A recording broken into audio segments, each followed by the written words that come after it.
Hey, everybody. Welcome to the Hoporenkv Native American podcast, where we discuss focused topics within tribal housing and self-determination. I'm Brooke Warrington, the Training and Development Specialist here at the NLC, and with me is Awista Atkins, the Training and Development Coordinator. And today we'll be promoting a safe and fun Halloween public safety message for those in Indian country with our special guest, William Latchford. William is president of the Native Peacekeeper Consulting Group, and he just became co-director of the Florida State University College of Criminology and Criminal Justice, Native American Crime and Justice Research and Policy Institute. So congratulations on that, William. That's absolutely incredible. And he also is retired executive director of the Public Safety and Chief of Police for the Seminole Tribe of Florida. So let's go ahead and get started.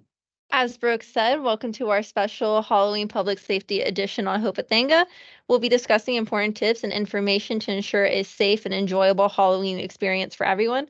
Whether you're a parent, guardian, or just someone who wants to learn more about Halloween safety, this episode is for you. All right, so let's start with trick-or-treating safety. It's one of the most beloved Halloween traditions, but it's crucial to keep safety in mind. Yeah, I think it's, this is one of those holidays that we all can get together and fellowship and watch our kids really grow into excitement and to really embrace the holiday. It's important, though, that adults take the lead. It's important that the adults guide the children, stay with the children, make sure that they're watching the surroundings to make sure that the kids are being safe out there in the communities that they're out trick-or-treating. They want to make sure that they also, when they're traveling with the kids, that they have bright colors on. They want to make sure that they're visible. Trick-or-treating, of course, this holiday is at night, so it's dark out. And a lot of residents turn their lights out because it feels the mood of Halloween. So you want to make sure that, they keep track of their children and by putting bright clothes or reflective clothes on them or reflective devices on them, it helps them keep track of them so they don't get lost. I know growing up, we used to have a glow stick that my dad used to put around our neck so he could keep an eye on us going from house to house. But now let's talk about costume safety. I mean, many of us put a lot of effort into our costumes, but safety should always be a priority. Yeah, that's one thing that we want to find a balance in during this holiday is the safety versus the costumes. Costumes are very neat for kids. They like to dress up and play the part, virtue to be a scary costume or just a Disney costume or sports figure. But regardless of what costume, you want to make sure that it's a safe costume for the child and that it doesn't present any dangers out there. And you mentioned the glow sticks. They're not really fans of kids because it's just an extra burden for the kid to wear for the clothes. However, for parents, it's something you want to make sure that even if it's one glow stick, it really can make a difference to make sure that there's the children safe out there and when they're in the community and vehicles see them, that they stay safe. It's unfortunate, but we also need to discuss the concept of stranger danger. Let's educate our listeners, especially children, about this important topic. Yeah, it's important that the kids that are out there have adult supervision. Although it's a fun holiday, there are individuals, unfortunately, in every community like to prey on adult and specifically children. Each community has police officers and first responders out there that are watching the community streets. But safety is everybody's business, and we need everybody in every community, if they see something, to say something, and not only just say something, they need to do something. And it's very important for the adults to stay educated on their community. They can look at their local jurisdiction websites to see where the sex offenders may live in their community. It's very important to know and to educate the kids to make sure they don't go to houses that may present danger to them. Unfortunately, we all live in a society where there are these individuals who like to victimize kids or adults, and it's very important for the adults that are with these children to ensure that they know where those dangers are. And by doing the research in your local jurisdiction, as far as where the sex offenders live, it gives you an opportunity to make sure you can educate the children not to go to a certain house that's in the neighborhood just to remain safe. For example, here in Florida, the Florida Department of Law Enforcement has a great website that you can go to and just put in your address, and it'll come up with all the sex offenders in the area. So that'll give you an opportunity to know what house you want to stay away from, and make sure you educate the children that are out there. Definitely difficult to talk about, but so, so important. And we'll be sure to include the link where you can look up those houses in your area just to kind of steer your kids clear. We'll include that with our episode description today. So now on to a very crucial topic as well, candy inspection. I know my parents took this extremely seriously when I was little. We weren't even allowed to look at that candy until our parents got it. But it's essential to ensure the treats we consume are safe. Yeah, this is important. We go to the stores every day in society, and we buy a bag of candy or a candy bar, and we don't necessarily inspect it before we eat it. There are some individuals who do that, but I believe the majority of society is they have that trust in the packing of the individuals who are selling it to us. So specifically during these holidays, again, there's people out there that like to play pranks on individuals or just have bad intentions in mind. And it's important to have that discussion before they go out with the kids about whatever candy that you get, or somebody may give out cookies or fruit, that they're not to eat it until they come home and it's inspected by an adult. And the adults need to take that a proactive approach to make sure that they inspect any wrapper that may be open or even appear to be tampered with. That piece of candy or item should be thrown in the trash. You shouldn't take take that action as something, well, it'll be fine. It's still good. It's still fresh. Yield on the side of caution. If you see something that's out of place, or there's a tear in the wrapper, throw it away. But it's very important to keep the kids safe, to make sure that they understand it's, they want to get as much candy and items as they can. However, they shouldn't touch it until they get home and it's inspected. There's a lot of temptation there, but what you could do is you could give your child some candy that they know is trusted when they go out. So if, walking around, it's always good to have your own candy that you're going out with, bottles of water, or even fruit drinks that it's already been trusted in and inspected, that where they're going around and they're drinking and eating that while they're trick-or-treating until they get home and that inspection's done. My mom actually used to do that. When we went trick-or-treating, she would bring like bags of strawberries with us, and I would always make fun of her, like, why are you bringing? We're going to go get candy. I'll just eat the candy. And she'd be like, no, just snack on the strawberries. And now that I'm older, I'm so grateful for that. I'm probably going to do the same thing. So that's a good thing to keep in mind. But let's not forget about our furry friends. Halloween can be stressful for pets, so let's discuss some ways to keep them safe. Yeah, I think this is one area that we take for granted as well with our animals. It's a lot of kids have fireworks during Halloween, and just the environment itself sometimes scares the animals when they're out there or in the residence. The doorbell's going off a lot more than an average day, or the knocks on the door are happening, so it startles the animal. So we want to make sure that your animals are safe, and just like your little babies, you want to make sure that they're snug in their residence and their comfort of their domain, and we want to make sure that they enjoy the night as well. I know a lot of people may walk around when you're trick-or-treating. You bring your animal with you, walk around in the environment, and they get used to that. They get used to the environment, the loud noises, the fireworks, all the people.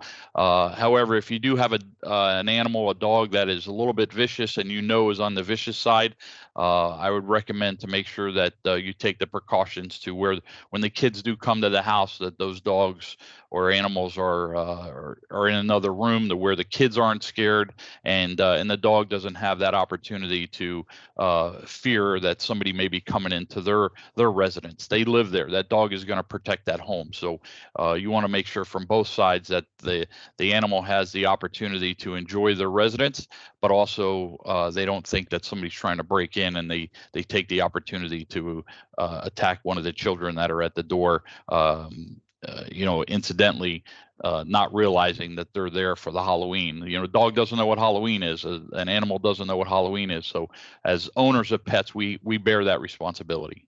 So true.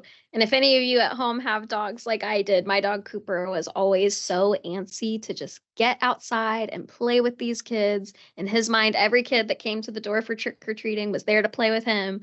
But he was such a big dog that, like, even though he was coming to play, it would freak those little kids out. So even if your dog just wants to play, remember that not every kid is going to know that. And if you have a dog like the size of a horse, like I did, then just try to keep them back, because it'll freak them out for sure. What but you want let's to do, what you want to do too, is with the animals is, when they're in their comfort of their home, usually the owners take the collars off, which means their license or their name tag is attached to the collar. So you want to make sure, with the doors opening so much and the opportunity for the animal to run loose, is to make sure that collar and that name tag is on. In case it gets loose and somebody finds your animal around the neighborhood, they know where to bring it or who to call. So that gives you the opportunity to make sure that that dog gets home safe, or that animal gets home safe. Oh, yeah, such a great point. Let's go ahead and highlight the potential fire hazards and how we can prevent those during Halloween. Yeah, this is one of those holidays that has kind of transitioned from candles and flames to more of the glow sticks, as we talked about earlier. The glow sticks are the safe route. It's not going to catch anything on fire. Maybe the jack-o'-lantern candles that have the fire capacity, we want to make sure that's safe. So if you are using real flame and the opportunity is there, make sure it's not in an area where it's going to catch anything on fire, anything that's flammable, or where kids can get involved and grab the flame or them get hurt. The whole auspice around this holiday is we want to make sure we're safe. So a lot of people take candles, they put them inside pumpkins they've carved out, or they have Halloween decorations. If you can use LED lights, that's the best way to go. It's the safest way to go. However, I also understand that part of the holiday is that's part of the attribute of this holiday, is to have flames, and have the real fire. It's a more of an effect, and we as society, we like that visibility. So we have to find that balance, because it's about making sure that everybody's safe and it doesn't create those fire hazards, hurting anybody or catching any structures on fire. My neighbor has infants, and she'll sub out her pumpkins. So when it's trick-or-treating time, she'll bring the fake pumpkin with the fake candle in it, and she'll put that out for the trick-or-treaters so the babies won't mess with the real pumpkin. So I like how parents are being creative about it, like how they can still keep the spirit of Halloween, but keeping it safe for kids. And moving on to kids and neighborhood watch, building a strong community is essential for public safety. Let's talk about the concept of neighborhood watch during Halloween. Yeah, I think this is something that is very important, especially a holiday like this. Is like I mentioned earlier, if someone sees something, they have to say something, and not just say something, they have to do something. The important part of this holiday is really unity and fellowship, right? So everybody's out for the same goal, is just to enjoy the environment and really embrace watching those little children smile. And part of that is also to make sure they're safe. So if everybody takes the opportunity to just look after each other, that solidifies a safe community, a safe neighborhood, a safe environment. And it's important that communities build strong relationships with each other, and it's important that they know their surroundings, they know their neighbors. I understand sometimes people just don't get along, and that's just part of life in society. However, this is a time where you got to put your personal feelings aside, if that's the case, and you come together as one community and look out for each other. It's important, and it's for the kids. It's for the kids to make sure they enjoy the night, and we want to make sure that in that community that any hazards or barriers that are there that are going to be a potential to hurt the kids or hurt the environment, we want to make sure that we cut that off before it happens. And that's important as we go through the evening. So we want to make sure we know we have our cell phones charged. We know if something does happen, what number to call. 911 is always the emergency number, but you also want to be able to have a phone to call somebody else, call your relatives, radios if you need a ride home. You want to make sure that your phones are charged. If you're sending your teenagers out there, make sure their phones are charged. It's always good to have for your kids, Find Your Phone. That's an app that parents, I'm sure, are aware of, that can use, and they can kind of monitor where their kids are throughout the night. Just kind of big brother watching. It's just, want to take those steps to make sure everybody's safe, and building that community relationship with everybody is very important. Absolutely. What a wonderful message. We do need to take care of each other, because the same way that if you saw a kid kind of wandering around and they see helped by a kind neighbor too. So some Halloween traditions are very, very fun, very festive, but there are unfortunately some more mean-spirited Halloween traditions. I don't know what y'all call it where you grew up. In California, we called it Mischief Night. So we do have to reference this, that respecting others' property is also crucial for safety on Halloween. So let's discuss some ways to prevent vandalism and acts that cause harm.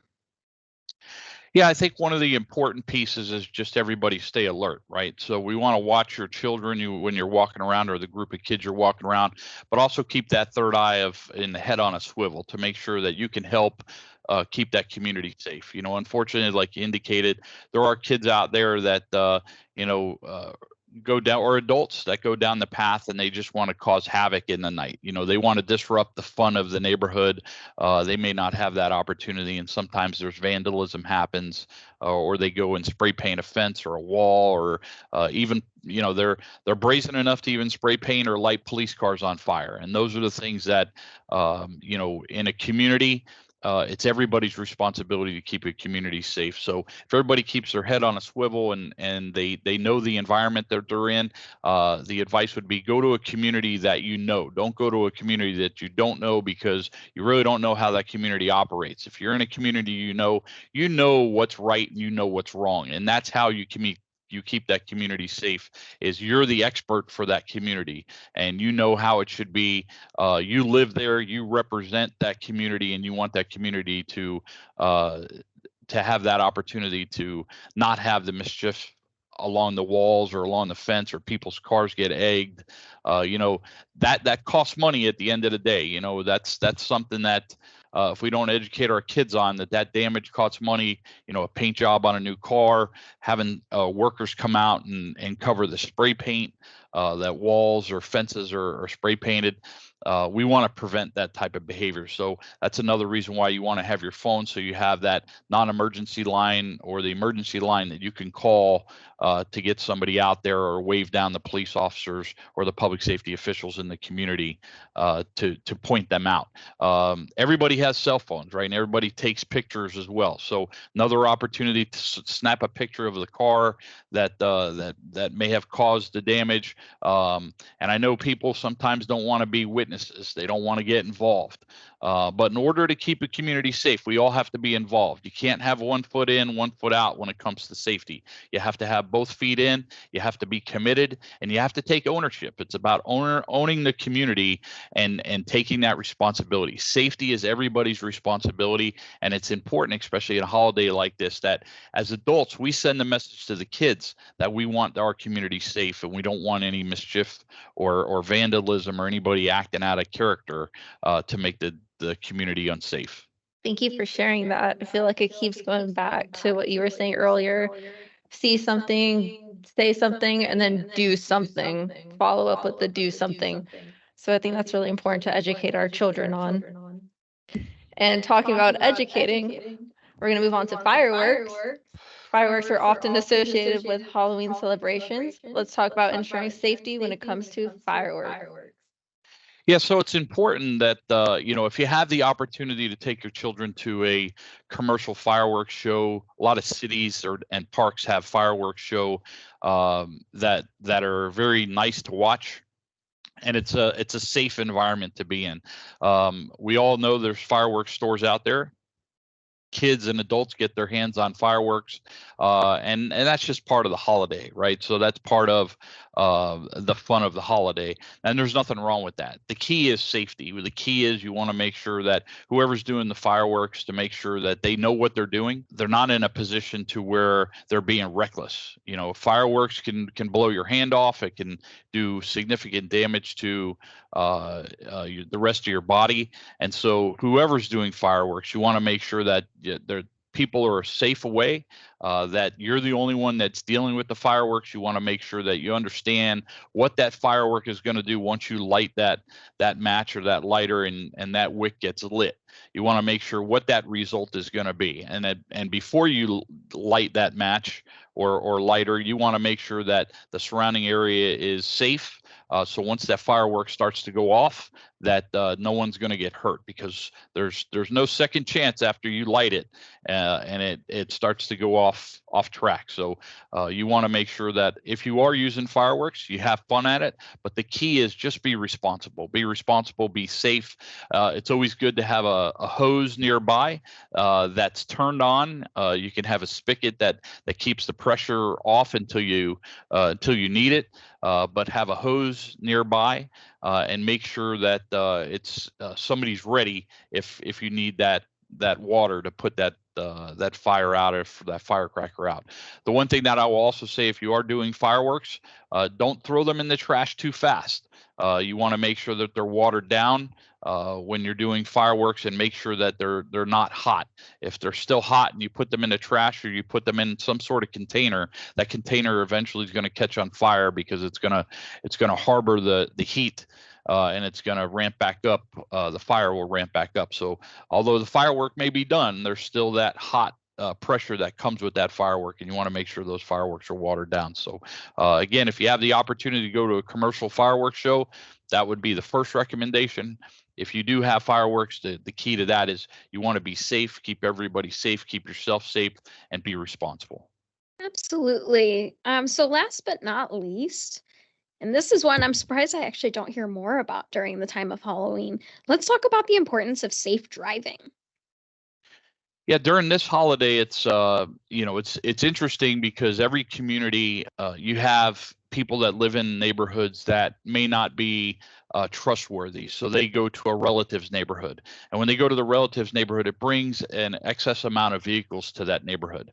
What that does, it triggers cars to be parked in the road, block the sidewalk. So there's more traffic in the neighborhood, but there's also more obstruction. And that obstruction causes safety concerns. It causes hazards because kids and adults have to maneuver through the cars.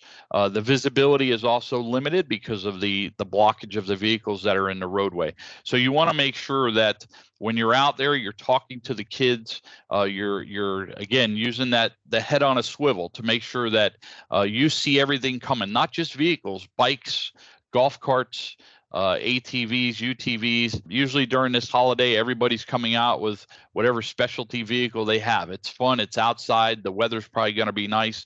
You just want to make sure that you're extra vigilant and avoid any distractions. And by doing that, you want to stay ahead of it. You want to know the environment. You want to see the hazard ahead. So as a parent, you want to make sure you're looking down the road so you see what's coming. Don't be in the phone. Don't be on TikTok. Don't be scrolling through social media sites. This is a time to be watching your kids and embracing that environment. Enjoy, but part of that joy is you have to make sure they're safe. And you want to be looking down the road. You want to make sure that you see any hazard that's coming, especially when people are leaving driveways. A lot of times they won't see the kids coming and the kids are in the road, or they're riding bikes around. So there's a lot more activity going on during the day. And you want to make sure that you're ahead of the game when it comes to safety.